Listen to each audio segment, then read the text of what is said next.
você voltar. Chegou o tempo. E aqui ele te levantava como profeta. Tu mora aqui? Oi? E como é que eu sabia que tu morava longe? Como é que eu sabia que tu estava longe? Como é que eu sabia que tu estava em outro lugar? E como é que eu sabia que tu estava pedindo a Deus se era tempo de voltar? Escute aqui uma coisa, só Deus conhece o teu coração. E o que Deus me mostrava era a resposta que tu queria. Vem cuidar do que é teu, porque Ele está preparando. Amém? Que Deus te abençoe em nome de Jesus. Na solidão da vida eu pude perceber o quanto Deus me ama, Deus me ama. As ondas grandes vêm tentando me arrastar pra longe da presença dele. A minha vida é do Mestre. Queria que você abrisse sua palavra em nome de Jesus. Fica no gatilho aí, Deus, que vamos fazer um pouco diferente hoje. Deus, eu estou querendo pregar. Tem hora que Deus me usa na palavra de Deus, eu quero só pregar. Aleluia! Mas se o culto fosse meu, aqui você não estava. O culto é de Jesus, por isso que você está aqui hoje nessa noite. Ô irmão, em nome de Jesus, coloca o teu mão assim. Estou falando, eu quero pregar mais de Deus. Escute aqui uma coisa, Deus está falando para a senhora o seguinte. Ele está dando um livramento à tua família porque tu não desistiu ainda. E Ele está dizendo para mim assim, olha, sabe a moto que eu vi, que Deus me mostrou uma moto caída. Um monte de terra colocada em cima dela. E a senhora clamando, pedindo misericórdia. Deus está falando para mim assim, diz para ela que eu já livrei de um livramento. Era para morrer no acidente, não morreu. Deus está falando assim, só tenha calma. Porque eu estou começando a tratar do meu jeito. E Deus falou para mim assim, diz para ela que quando eu falei que nem que seja em cima de uma cama ia me servir, não é mais para ela pedir misericórdia. É para ela deixar na minha mão como ela colocou. Porque a senhora fez um voto com Deus assim como Ana fez. A senhora falou que se fosse para Deus a senhora permitia. A senhora disse assim, se for para o Senhor para viver na glória, tá na tua mão, é teu. É por isso que Ele está dizendo assim, não começa a pedir mais misericórdia. Deixa eu tratar. Deixa eu colocar a mão do meu jeito. Deixa eu fazer da forma que eu sei. Que Ele vai me servir do meu jeito.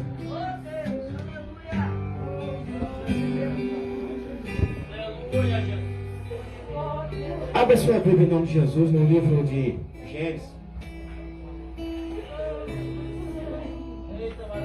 Aleluia. De capítulo 23. De versículo 9. Aleluia a Deus.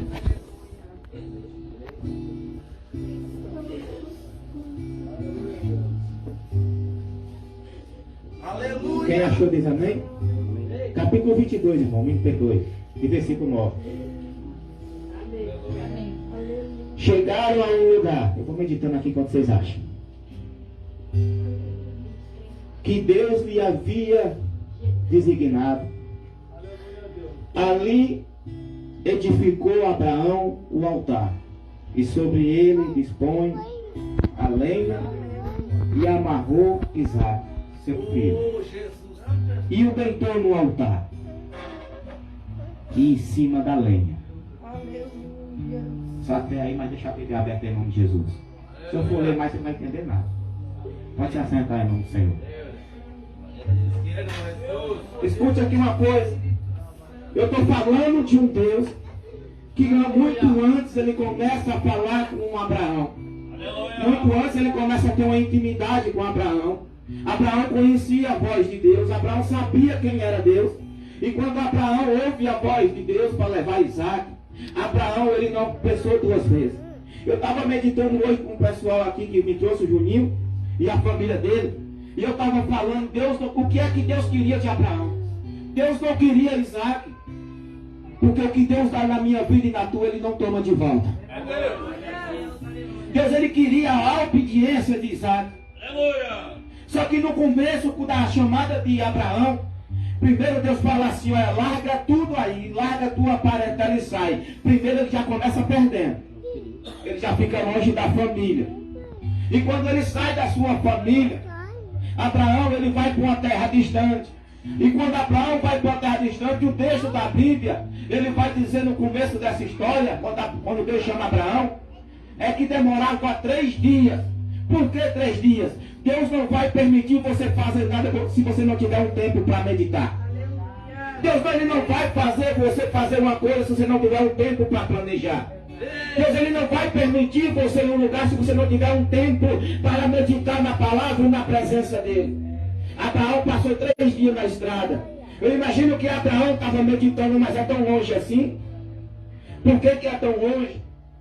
E quando Abraão chega nesse lugar, Abraão começa a entender uma coisa, que o que Deus tem para a nossa vida é muito mais diferente, muito mais além do que aquilo que eu e você busca. Quando Abraão chega lá, passa muitos anos, ele começa a querer ter uma família. Ele tinha uma serva.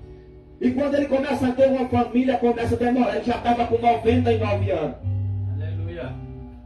E quando ele estava com os 99 anos, Sara, antes de ser mudado o nome para Sarai, porque o nome só é mudado quando o milagre acontece. Escute aqui uma coisa, o teu nome só vai mudar depois que o milagre acontecer. Deus, aleluia. O teu nome só vai ser diferente quando o milagre estiver nas tuas mãos. Aí Sara, ela diz assim, Agar, tu vai deitar com Abraão. Eu libero Agar para tu deitar. Primeiro, Deus não opera no pecado. Ele não vai amar o que você faz, mas Ele te ama, Ele trouxe aqui porque Ele quer te fazer diferente. Ele não vai amar a minha prática e a tua. Ele não vai amar o que eu e você faz lá fora, mas Ele vai nos amar porque Ele pagou o preço por mim e por você. No céu não vai subir o meu nome. No céu não vai entrar o meu carro. O céu não vai entrar o meu emprego, nem muito menos minha carteirinha de pastor. Mas vai entrar o meu coração, a minha alma, porque vai estar junto comigo. Ela diz que vai lá e se deita com ele, mas o filho é meu. O que é teu tu não vai dar para ninguém. A mesma coisa foi Agar. Agar foi lá, obedeceu a sua superiora, porque ela era uma serva. E quando ela chega lá, que ela engravida, que ela vai ter o seu filho, ela aí, peraí, o que é meu, o que é teu. Você está entendendo o que Deus está falando? O que é seu, não dê, não empreste, não deixe ninguém tomar. O que é seu, o milagre é teu. Sabe por quê? Porque as pessoas vão te usar, vai esperar você lutar, vai esperar você conseguir. As pessoas vão esperar você estar com algo na mão quando você tem, eu quero. Mas não quer pagar o preço que você pagou. Mas não quer ir para o joelho como você foi. Mas não quer esperar o tempo de Deus como você esperou. Mas não quer obedecer a palavra como você obedeceu. E quando Sara diz assim, me dá o meu filho para cá, para seu não, é meu, foi um tiro. Então tu vai sair da minha casa. Porque é assim que as pessoas, quando não precisam mais de mim, de você, mas assim tu vai sair. Sai da minha vida porque eu não preciso mais. Aí quando o diabo faz isso comigo e com você, sai da minha vida e Deus fala assim, vem para cá, meu filho. Vem para cá que eu tenho lugar para quem necessita de presença.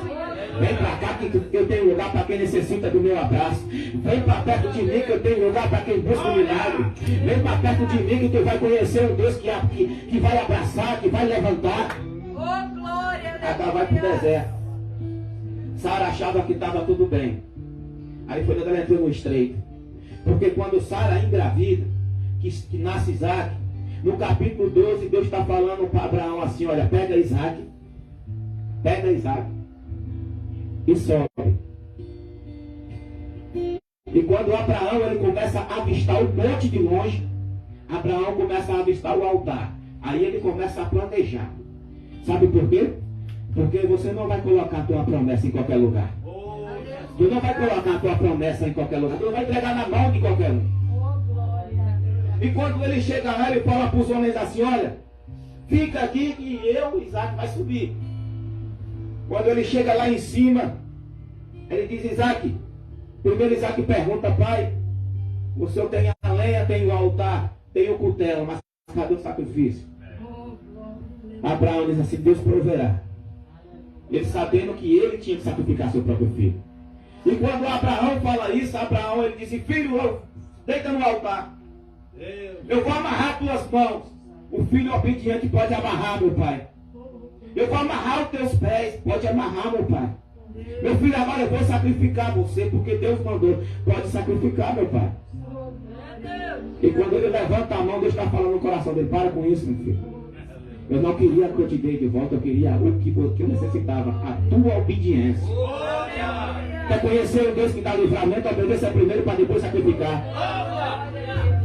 Não tem como conhecer o Deus que dá livramento se eu não quero obedecer. Esse negócio de viver na graça, primeiro sem obediência, nunca vai alcançar a graça. Esse tempo, nós estamos vivendo no tempo da graça, conversa fiada, nós estamos vivendo um tempo de misericórdia. E quando chegar o tempo da graça, eu e você não vai estar mais aqui.